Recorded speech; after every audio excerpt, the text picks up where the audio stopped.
England के खिलाफ T20 series 17 खिलाड़ी शॉर्टलिस्ट। सरफराज अहमद की भी टीम में वापसी। इंग्लैंड के खिलाफ T20 सीरीज के लिए 17 खिलाड़ियों को शॉर्टलिस्ट कर लिया गया।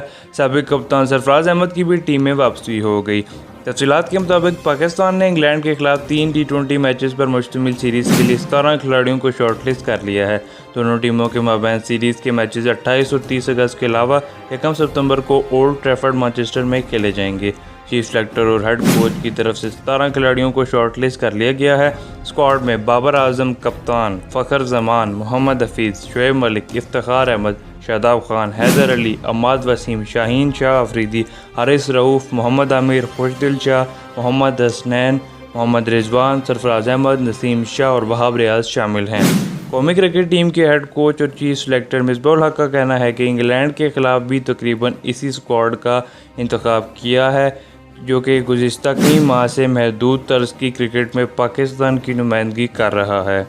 PSL अंडर 19 क्रिकेट और डोमेस्टिक क्रिकेट में शानदार कारकर्दगी का मुजाहरा करने वाले नौजवान बल्लेबाज हैदर अली और नसीम शाह को T20 स्क्वाड में शामिल कर लिया गया है। चीफ सेलेक्टर का कहना था कि तजर्बाकार फास्ट बॉलर मोहम्मद आमिर और वहाब रियाज के अलावा सरफराज अहमद और फ़खर जमान की भी कौमी टीम में वापसी हो गई है। मिसबाहुल हक ने कहा कि अमूमी तौर पर T20 क्रिकेटर्स को एक दूसरे के साथ वक्त गुजारने में कम वक्त मिलता है, ताहम कोरोना वायरस के बाइस पाकिस्तान से तकरीबन एक साथ प्रवास के सबब महदूद तर्ज की क्रिकेट में पाकिस्तान की नुमाइंदगी करने वाले ये क्रिकेटर कुछ अरसे से एक साथ ट्रेनिंग कर रहे हैं, लिहाजा इन्हें भी इंग्लिश कंडीशन से हमआहंगी का एक अच्छा मौका मिला है।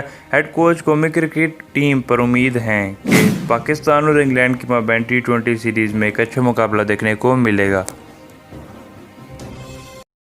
उम्मीद है आपको वीडियो पसंद आई होगी। वीडियो को लाइक ज़रूर करें, चैनल को सब्सक्राइब ज़रूर करें।